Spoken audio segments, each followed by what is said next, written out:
दूतावास बेरूत की ओर से आप सभी को 74वें स्वतंत्रता दिवस की हार्दिक शुभकामनाएं। Welcome. The Embassy of India, Beirut, conveys its heartiest congratulations to all on the occasion of 74th Independence Day of India. कार्यक्रम का शुभारंभ राष्ट्रपिता महात्मा गांधी जी की प्रतिमा को पुष्पांजलि से होगा।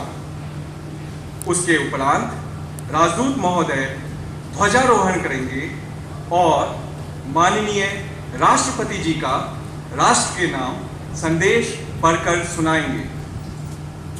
The program will commence with offering of flowers to the statue of Father of the Nation, Mahatma Gandhi ji. Then there will be flag hoisting ceremony and reading of President's address to the nation by the ambassador. May I now request Ambassador Sir Dr. Suhail Aizaz Khan to grace the occasion. Thank you.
आपके सामने राष्ट्रपति जी का देश के नाम का उद्बोधन पढ़ूंगा। मेरे प्यारे देशवासियों, नमस्कार। 74वें स्वतंत्रता दिवस की पूर्व संध्या पर देश विदेश में रह रहे भारत के सभी लोगों को बहुत बहुत बधाई और ढेर सारी शुभकामनाएं। 15 अगस्त को हम सब तिरंगों को लहराते हुए स्वाधीनता दिवस समारोह में भाग लेकर और देशभक्ति से भरे गीत सुनकर उल्लास से भर जाते हैं। हमारे युवाओं के लिए यह स्वाधीनता के गौरव को महसूस करने का दिन है। इस अवसर पर हम अपने स्वाधीनता सेनानियों के बलिदान को कृतज्ञता के साथ याद करते हैं। उनके बलिदान के बल पर ही हम सब आज एक स्वाधीन देश के निवासी हैं। The ethos of our freedom struggle forms the foundation of modern India. Our visionary leaders brought together a diversity of worldviews to forge a common national spirit. They were committed to the cause of liberating Bharat Mata from oppressive foreign rule and securing the future of her children. Their thoughts and actions shaped the identity of India as a modern nation. We are fortunate that Mahatma Gandhi became the guiding light of our freedom movement. As much a saint as a political leader, he was a phenomenon that could have happened only in India. Troubled by social strife, economic problems and climate change, the world seeks relief in Gandhiji's teachings. His quest for equality and justice is the mantra for our republic. I am glad to see the younger generation rediscover Gandhiji. प्यारे देशवासियों, इस वर्ष स्वतंत्रता दिवस के उत्सवों में हमेशा की धूम धाम नहीं रही। इसका कारण स्पष्ट है। पूरी दुनिया एक ऐसे घातक वायरस से जूझ रही है जिसने जनजीवन को भारी क्षति पहुंचाई है और हर प्रकार की गतिविधियों में बाधा उत्पन्न की है। इस वैश्विक महामारी के कारण हम सबका जीवन पूरी तरह बदल गया है। यह बहुत आश्वस्त करने वाली बात है कि इस चुनौती का सामना करने के लिए केंद्र सरकार ने पूर्वानुमान के बल पर घनी आबादी पूर्वानुमान करते हुए समय रहते प्रभावी कदम उठा लिए थे। इन असाधारण प्रयासों के बल पर घनी आबादी और विविध परिस्थितियों वाले हमारे विशाल देश में इस चुनौती का सामना किया जा रहा है। राज्य सरकारों ने स्थानीय परिस्थितियों के अनुसार कार्रवाई की, जनता ने पूरा सहयोग दिया। इन प्रयासों से हमने वैश्विक महामारी की विकरालता पर नियंत्रण रखते हुए बहुत बड़ी संख्या में लोगों के जीवन की रक्षा करने में सफलता प्राप्त की है। यह पूरे विश्व के सामने एक अनुकरणीय उदाहरण है। The nation is indebted to doctors, nurses and other health workers who have been continuously on the forefront of our fight against this virus. Unfortunately, many of them have lost their lives battling the pandemic. They are our national heroes. All corona warriors deserve high praise. They go much beyond their call of duty to save lives and ensure essential services. These doctors, health workers, members of disaster management teams, police personnel, sanitation workers, delivery staff, transportation, railway and aviation personnel, providers of various services, government employees, social service organizations, and generous citizens have been scripting inspiring stories of courage and selfless service. When cities and towns go quiet and roads are deserted, they work tirelessly to ensure that people are not deprived of healthcare and relief, water and electricity, transport and communication facilities, milk and vegetables, food and groceries, medicine and other essentials. They risk their own lives to save our life and livelihood. Amid this crisis, Cyclone Amphan hit us in West Bengal and Odisha. Concerted response of disaster management teams, central and state agencies, and alert citizens helped minimize loss of life. Floods have been disrupting lives of our people in the northeast and eastern states. Amid such onslaught of disasters, it is gratifying to see all sections of society coming together to help those in distress. Dear fellow citizens, the poor and daily wage earners are the worst hit by the pandemic. In order to support them through this phase of crisis, virus containment efforts have been supplemented by welfare interventions. By introducing Pradhan Mantri Garib Kalyan Yojana, the government has enabled crores of people to earn their livelihood and mitigate the impact of job loss, dislocation, and disruption caused by the pandemic. The government continues to extend its helping hand through a number of initiatives supported wholeheartedly by the corporate sector, civil society, and citizens. The needy are being given free food grains so that no family goes hungry. The largest free food distribution program in the world has been extended till the end of November 2020 to provide succor to about 80 crore people every month. In order to ensure that migratory ration card holders get ration anywhere in the country, all states are being brought under the coverage of One Nation, One Ration Card scheme. Committed to taking care of our people stranded anywhere in the world, the government has brought back more than 10 lakh Indian under the Vande Bharat mission. Indian Railways has been operating train services in these challenging circumstances to facilitate travel and transportation of people and goods. अपने सामर्थ्य में विश्वास के बल पर हमने कोविड-19 के खिलाफ लड़ाई में अन्य देशों की ओर भी मदद का हाथ बढ़ाया है। अन्य देशों के अनुरोध पर दवाइयों की आपूर्ति करके हमने एक बार फिर यह सिद्ध किया कि भारत संकट की घड़ी में विश्व समुदाय के साथ खड़ा है। क्षेत्रीय और वैश्विक स्तर पर महामारी का सामना करने के लिए प्रभावी रणनीतियों को विकसित करने में हमारी अग्रणी भूमिका रही है। संयुक्त राष्ट्र सुरक्षा परिषद की अस्थायी सदस्यता के लिए हाल ही में संपन्न चुनाव में मिला भारी समर्थन भारत के प्रति व्यापक अंतर्राष्ट्रीय सद्भावना का प्रमाण है। भारत की यह परंपरा रही है कि हम केवल अपने लिए नहीं जीते हैं, बल्कि पूरे विश्व के कल्याण की भावना के साथ कार्य करते हैं। भारत की आत्मनिर्भरता का अर्थ स्वयं सक्षम होना है, दुनिया से अलगाव या दूरी बनाना नहीं। इसका अर्थ यह भी है कि भारत वैश्विक बाजार व्यवस्था में शामिल भी रहेगा और अपनी विशेष पहचान भी कायम रखेगा। Dear fellow citizens, The world now realizes what our sages have said long ago. The global community is but one family.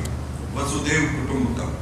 However, even while the world community needs to fight together against the greatest challenges before humanity, some in our neighborhood try to carry out misadventure of expansion. Our brave soldiers lay down their lives defending our borders. Those worthy sons of Bharat Mata lived and died for national pride. The entire nation salutes the martyrs of Galwan Valley. Every Indian feels grateful to their family members.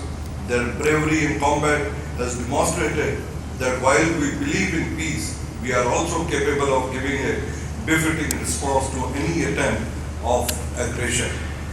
We are proud of the members of our armed forces, paramilitary forces and police personnel who protect the borders and ensure our internal security.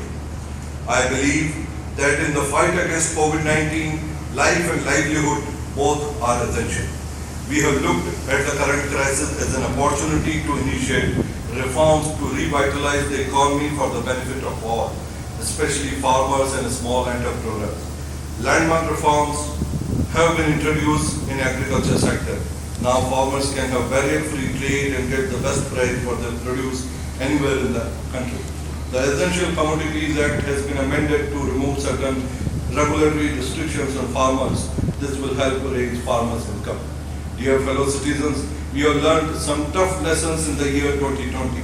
The invisible virus has demolished the illusion that human being is the master of nature. I believe it is not too late for humanity to correct its course and live in harmony with nature.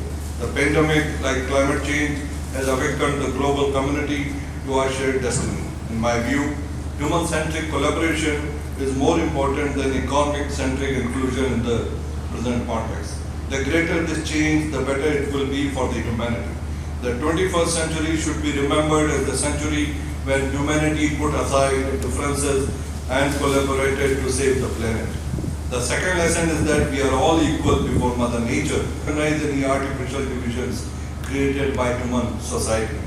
This reinforces the belief that we need to rise above all man-made differences, prejudices and barriers. Compassion and mutual help have been adopted as basic values by the people of India. We need to further strengthen this virtue in our country. Only then can we create a better future for all of us. The third lesson is about augmenting health infrastructure. Public hospitals and laboratories have been leading the fight against COVID-19. Public health services have helped the poor cope with the pandemic. In view of this, public health infrastructure needs to be expanded and strengthened. चौथा सबक विज्ञान और प्रौद्योगिकी से संबंधित है। इस वैश्विक महामारी से विज्ञान और टेक्नोलॉजी को तेजी से विकसित करने की आवश्यकता पर और अधिक ध्यान दिया गया है। लॉकडाउन और उसके बाद क्रमशः अनलॉक की प्रक्रिया के दौरान शासन, शिक्षा, व्यवसाय, कार्यालय में कामकाज और सामाजिक संपर्क के प्रभावी माध्यम के रूप में सूचना और संचार प्रौद्योगिकी को अपनाया गया है। इस माध्यम की सहायता से सभी भारतीयों का जीवन बचाने और कामकाज को फिर से शुरू करने के उद्देश्यों को एक साथ हासिल करने में मदद मिली है। केंद्र एवं राज्य सरकारों के कार्यालय अपने कार्यों के निर्वहन के लिए बड़े पैमाने पर वर्चुअल इंटरफेस का उपयोग कर रहे हैं। न्याय प्रदान करने के लिए न्यायपालिका ने वर्चुअल कोर्ट की कार्रवाई को अपनाया है। वर्चुअल कॉन्फ्रेंस आयोजित करने तथा अनेक गतिविधियों को संपन्न करने के लिए राष्ट्रपति भवन में भी हम प्रौद्योगिकी का उपयोग कर रहे हैं। आईटी और संचार उपकरणों की सहायता से डिस्टेंस एजुकेशन तथा ई लर्निंग को बढ़ावा मिला है।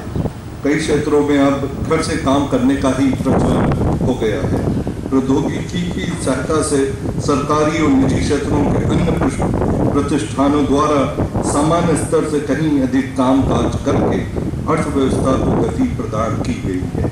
इस प्रकार हमने यह सबक सीखा है कि प्रकृति से सामंजस्य रखते हुए विज्ञान और प्रौद्योगिकी को अपनाने से हमारे अस्तित्व और विकास की निरंतरता को बनाए रखने में सहायता मिलेगी। ये सभी सबक पूरी मानवता के लिए उपयोगी सिद्ध होंगे।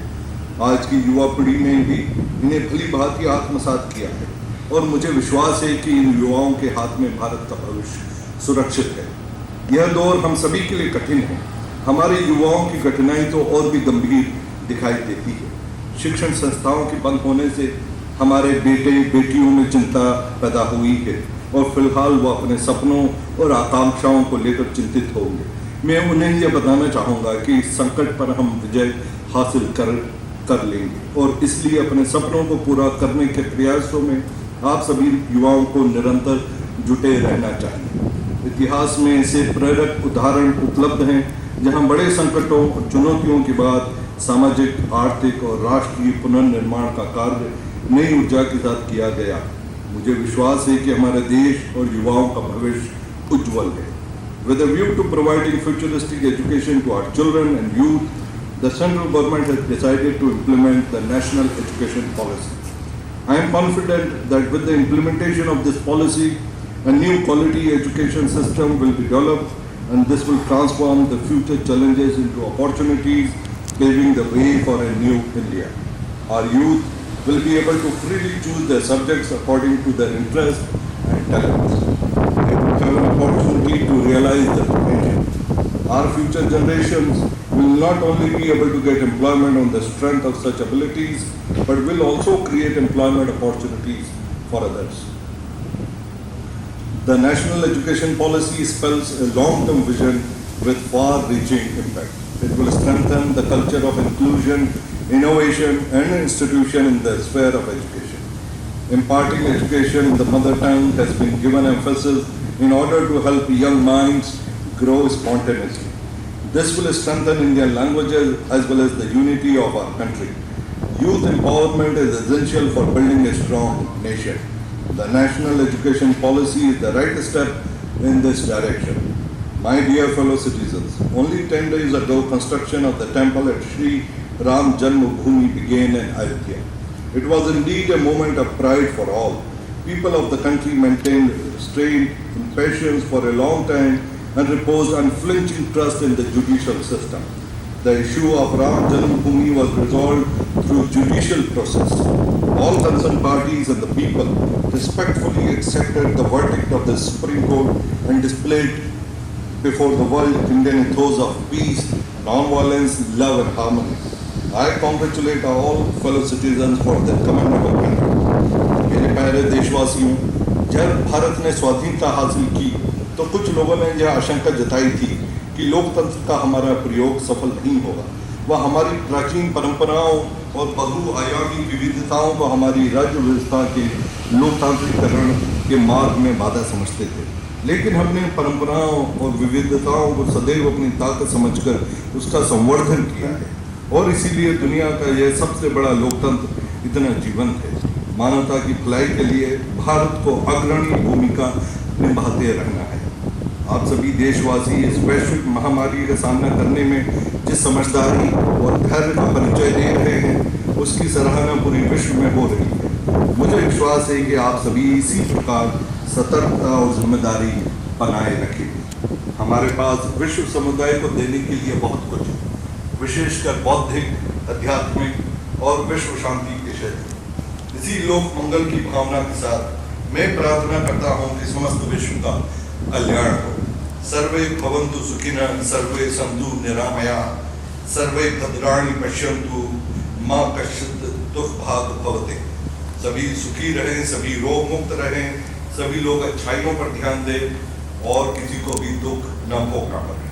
संपूर्ण विश्व के कल्याण का संदेश मानवता के लिए भारत का एक अनूठा उपहार है। एक बार फिर आप सबको 74वें स्वाधीनता दिवस की बधाई देते हुए आप सभी के अच्छे स्वास्थ्य और सुंदर भविष्य की कामना करता हूँ। धन्यवाद। जय हिंद।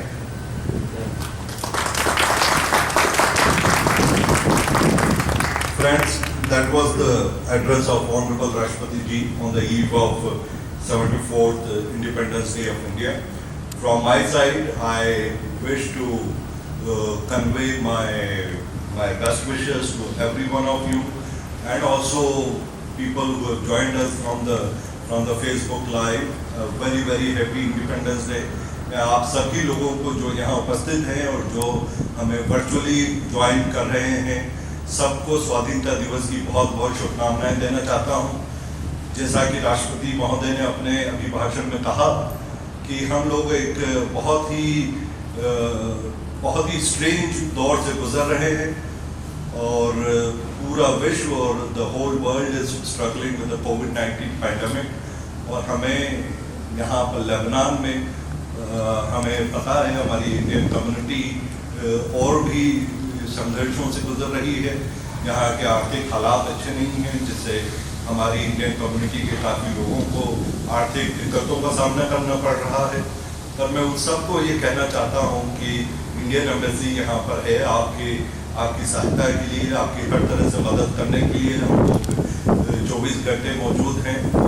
और 4 अगस्त को जो बैरूत एक्सप्लोजन्स हुए उसमें भी कई लोगों को क्षति हुई है और ख़ास तौर पे लेबनीज सोसाइटी में more than 170 people have died, more than 6000 people have been injured and we express our deepest condolences to our friendly people of Lebanon in this time of tragedy. Honorable Prime Minister also conveyed his condolences. Honorable Vice President of India has also conveyed his condolences. पर हमारे लिए संतोष की बात यह थी कि भारतीय समुदाय में बहुत ज़्यादा क्षति नहीं हुई. There were no fatalities in the Indian community. We had few cases of injuries which were treated, and we in the embassy were constantly in touch with all of them. और मैं आप सब लोगों को एक बार फिर ये बताना चाहता हूँ कि इंडियन एम्बेसी आपके लिए यहाँ पर हर वक्त मौजूद है. आपको किसी भी तरह की दिक्कतें हों, मदद की ज़रूरत हो तो हम लोगों को ज़रूर अप्रोच करें. और पिछले कुछ महीनों से जो फ़्लाइट कनेक्टिविटी इंडिया और लेबनान के बीच में है वो डिस्टर्ब हुई है, और उसको देखते हुए हमने कम्युनिटी के साथ मिलके स्पेशल फ़्लाइट्स ऑर्गेनाइज करी हैं जिसमें जो भी कंपेलिंग केसेस हैं वो इंडिया जा सके. इस तरह की 2 फ्लाइट ऑलरेडी ऑर्गेनाइज की जा चुकी हैं जून में और जुलाई में, और आगे आने वाले हफ्ते में हम एक और फ्लाइट ऑर्गेनाइज कर रहे हैं कम्युनिटी के साथ मिलके. तो ये अंतर बने हुए हैं. आप में से कई वर्कर्स यहाँ पर कई सालों से इलीगल रह रहे हैं फॉर वेरियस रीजंस, और उनके लिए भी हम निरंतर तौर पे लेबनीज सरकार के साथ बातचीत कर रहे हैं ताकि उनके फाइन्स कम हो सके या माफ़ हो सकें और वो जल्दी से जल्दी इंडिया जाने के लिए काबिल हो सके. तो ये हमारे तमाम प्रयास हैं. और एक बार मैं फिर सबको स्वाधीनता दिवस की शुभकामनाएं दूंगा और आप सबको कहूँगा कि इस कोरोना को लेके सतर्क रहें और जो गवर्नमेंट ऑफ लेबनान के सारे गाइडलाइंस हैं उन्हें फॉलो करें, मास्क लगाएं, सोशल डिस्टेंसिंग बनाए रखें और अपना ख्याल रखें. और इंडियन एम्बेसी यहाँ पर आप सबके लिए मौजूद है. सो धन्यवाद. Thank you very much. जय हिंद.